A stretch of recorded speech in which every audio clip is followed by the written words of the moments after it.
한국 자동차 업계는 고비용 저효율 구조, 환율 하락, 국내 판매 부진으로 위기 상황에 처해 있습니다. 자동차 산업 자체가 한국 경제에 차지하는 비중이 워낙에 큰데요. 제조업 생산의 14%, 그리고 부가가치의 11%, 고용의 12%를 차지하고 있는 중요한 산업입니다. 하지만 중국과 미국에서는 판매가 부진해서 점유율이 떨어지고, 그리고 국내에서는 수입차에 밀리고 있는 상황인데요. 위기의 이런 자동차 산업 어떻게 전망해 볼 수 있을까요? 김수욱 서울대학교 교수와 함께 살펴보겠습니다. 교수님 안녕하세요. 네, 안녕하세요. 예. 네, 자동차 업계에 워낙에 이슈가 많습니다. 그중에서도 가장 요즘 떠들썩한 이슈는 한국 GM 사태 얘기 안 해볼 수가 없겠죠. 네. 회생의 기회를 얻었습니다. 최근에 자금 수혈 소식도 전해졌고요. 지금 어떤 상황인지 진행 상황과 더불어서 또 과제들도 한번 살펴보죠. 네. 말씀하신 것처럼 한국 GM이 회생의 기회를 얻었습니다. 말씀하셨던 것처럼 앞으로의 과제도 많이 던져주고 있는 게 사실입니다. 우선 첫 번째로 필요 없는 공적 자금이 투입되게 됐다는 거죠. 8천억 원이 적지 않은 그런 돈입니다. 그리고 그 8천억 원의 공적 자금이 투입이 되게 됐다는 것은 두고두고 사실은 한국 GM 입장에서도 그렇고 정부 입장에서도 부담으로 작용할 수밖에 없는 그런 사실임에 틀림이 없고요. 그다음에 이제 두 번째는 사실 이번 합의를 통해서 GM이 자율주행차나 또는 전기차로 대별되는 미래 자동차의 핵심 기술을 우리나라에 많이 투자해 줄 것을 저희들이 사실은 이제 기대를 했었는데 그것보다는 충돌 시험차 신설, 충돌 시험장 구축이죠. 신축. 그다음에 이제 도장 공장 신설 등에 사실은 그쳤던 그런 아쉬움을 가지고 있습니다. 그다음에 이제 세 번째는 아시아 태평양 지역 본부를 싱가포르에서 우리나라로 이렇게 옮겨오게 됐다라는 그런 사실인데요. 이것도 이제 들여다보면은 조금 의문이 가는 그런 부분일 수 있습니다.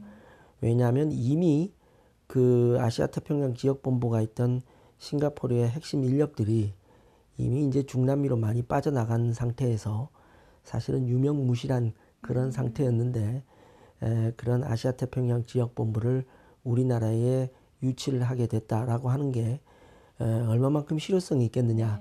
여기에 대해서 우리가 좀 생각해 볼 필요가 있고요. 그리고 GM의 동남아시아 시장에 대한 소위 판매 비중이 그렇게 높지가 않습니다. 그런 상태에서 아시아 태평양 지역 본부를 한국에 둔 거에 대한 실효성을 기대만큼 우리가 찾을 수 있을까? 이런 부분에 대해서는 사실은 좀 우려가 있는 것도 사실입니다.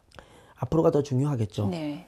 한 가지 분명한 것은 우리가 어떻게 하느냐에 따라서 GM이 지금 약속했던 것보다 더 내실 있는 그런 투자를 할 수 있는 여지는 분명히 있다라고 봅니다. 따라서 GM이 우리나라 시장을 매력적으로 인지하게끔 만드는 그런 노력을 우리 기업들도 그렇고 자동차 기업들도 그렇고 정부도 그렇고 같이 합심해서 만들어야 되지 않을까. 공동 노력이 필요하네요. 아쉬운 점이 상당히 좀 많은 것 같아요.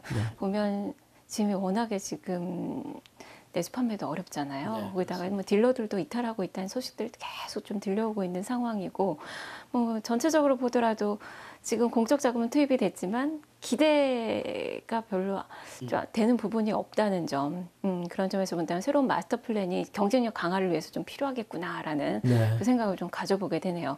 네, 국내 자동차 업계는 앞서서 말씀드렸지만 너무 어렵습니다. 지금 고비용 저효율 구조도 그렇고 중국에선 추격을 하고 있고 국내적으로 판매가 너무나도 좀 부진하고 환율도 지금 하락하고 있는 그 상황이고요.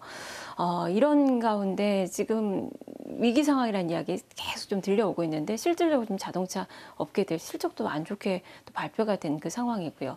경쟁력 이렇게 악화된 그 원인을 어떻게 봐야 될지 그리고 상반기에 과연 턴어라운드를 이뤄낼 수 있을지 어떻게 보세요? 저는 이번 이런 자동차 산업의 어려움, 위기가 일시적인 그런 현상이라 이렇게 생각하지는 않습니다. 사실 수출 부진 그리고 내수 부진은 지난 2011년부터 지속적으로 이제 이어져 오는 그런 상황이거든요.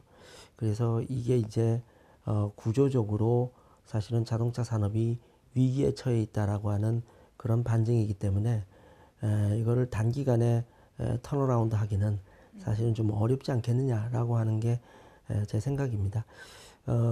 이유를 찾자면은 한 세 가지 정도 이유를 얘기를 할 수가 있을 것 같은데요. 첫째는 기본적으로 제품 경쟁력, 가격 경쟁력, 어느 경쟁력에서도 저희가 비교 우위를 주장을 할 수가 없는 그런 상황입니다. 가격 경쟁력 같은 경우는 중국이나 인도와 같은 신흥국 시장에 밀리기 시작했고요. 제품 경쟁력은 이미 독일이나 미국, 일본과 같은 선진국들하고 비교가 안 될 정도로 지금 떨어져 있는 그런 상황입니다. 그럼 이런 제품이나 가격 경쟁력이 왜 이렇게 저하가 됐을까? 가장 큰 이유로 꼽을 수 있는 것이 사실은 이 대립적인 노사관계, 노사분규 얘기를 안 할 수가 없습니다. 매년 또 문제죠. 네, 앞에서도 말씀을 주셨다시피 우리 자동차 산업 자체가 고비용 저효율의 산업이고요. 다른 산업에 비해서 인건비 비중이 굉장히 높은 그런 산업입니다. 그런데 아시다시피 지난 80년대 후반부터 대립적 노사관계가 이어지면서 분규를 통해 가지고 매년 3에서 5% 정도 인건비가 계속 상승을 해왔어요. 그래서 안 그래도 고비용 저효율의 그런 구조인데 인건비 비중이 점점 높아지다 보니까 가격 경쟁력을 할 수 있는 그런 여지가 없는 거죠.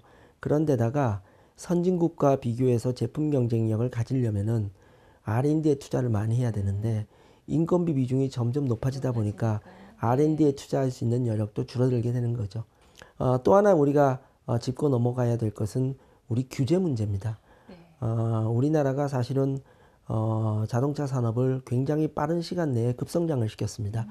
거의 40여 년 만에 지금과 같은 위치에 올려놨는데 그렇게 빠른 시간 내에 급성장을 시키면서 사실은 선진국이 가지고 있던 다양한 환경 및 안전 규제를 거의 무분별하게 도입한 측면이 있습니다. 그래서 규제에 관한 한 전 세계 최고다 이렇게 얘기를 할 수가 산업이 발전할 수 있습니다. 없는 거네요. 그럼요. 그래서 이런 몇 가지 원인들이 우리 자동차 산업의 어떤 구조적인 위기를 불러온 게 아닐까 하는 그런 생각이 들고요. 단기간에 턴어라운드 하기는 어렵습니다만은 지금부터라도 우리가 합심해서 이런 위기를 돌파할 수 있는 그런 대책 마련은 매우 시급하다 이렇게 말씀을 드릴 수 있습니다. 네, 들어보니까 정말 고비용 저효율 구조 이게 너무 고착화됐고 거기다 규제 리스크까지 더해진 그 상황이네요.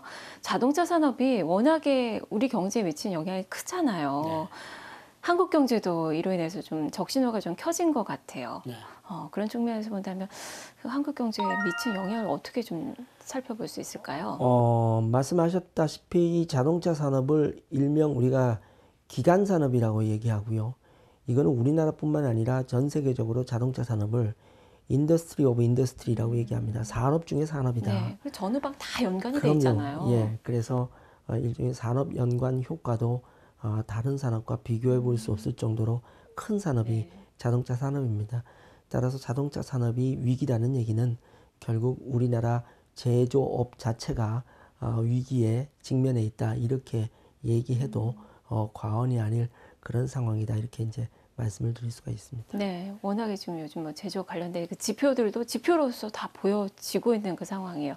제조업 생산이 부진하다 보니까 전체적으로 이 3% 성장을 이뤄낼 수 있을까라는 지금 의문도 좀 가져보게 되는 것 같습니다. 자, 그러면 이제 자동차 산업 그렇다면 앞으로 어떻게 될지 또 과제도 많잖아요. 어떻게 보세요? 우선 기본적으로 제일 중요한 것은 아까도 말씀드렸지만 경쟁력을 확보하는 게 가장 시급히 해야 될 일이겠죠. 경쟁력을 확보하려면은 이런 노사 분위기가 개선이 돼야 글로벌 GM이 또는 다른 많은 자동차 해외에 있는 자동차 업계들이 우리 시장을 굉장히 매력적으로 보고 우리나라에 투자를 할 그런 생각을 가질 것 같습니다. 그래서 이런 호의적인 노사 분위기를 만드는 것은 가장 시급히 해결해야 될 문제다 이렇게 말씀을 드릴 수가 있고요. 두 번째는 이제 제품 경쟁력 차원에서 보면은 이제 제품 자체의 고유 기능의 업그레이드를 통해 가지고 선진국과 경쟁하는 것은 제가 보기에는 좀 어려운 상황에 처했다 이렇게 말씀을 드릴 수가 있습니다. 그렇다고 그러면 이제 새로운 차원으로 우리가 제품 혁신을 이뤄내야 될 텐데 다행히 우리나라는 IT와 서비스 분야에 있어서 다른 선진국 어디와 비교를 해도 뒤떨어지지 않을 정도의 경쟁력을 가지고 있습니다. 그래서 그런 IT와 서비스 분야를 사실은 이 자동차 부문에 접목시켜서 그게 미래차가 새로운 되는 거죠. 새로운 비즈니스 모델을 만들어서 그 새로운 비즈니스 모델 시장에서 선진국들과 경쟁할 수 있는 그런 분위기를 만드는 것이 또한 우리가 해야 될 일이 아닐까 하는 그런 생각이 들고요. 이게 되기 위해서는 기본적으로 지금 우리가 가지고 있는 규제가 획기적으로 개선이 돼야 되겠다라고 하는 그런 생각을 가지지 않을 수가 없습니다. 이런 규제를 어느 정도 완화를 하는 것이 앞에서 말씀드렸던 제조와 IT 서비스의 융합을 통해서 새로운 제품 혁신, 제품 경쟁력을 갖는 데 있어서 굉장히 필수적인 선결 요건이다 이렇게 말씀을 드릴 수 있습니다. 세계적으로 미래차가 트렌드라는 점에서 우리 자동차 업계도 이쪽으로 나아가야 되는 거고 그러기 위해서는 정부와 또 산업계 간의 이 공동 노력이 좀 많이 필요해 보이네요. 자, 오늘도 또 좋은 말씀 고맙습니다. 네, 감사합니다.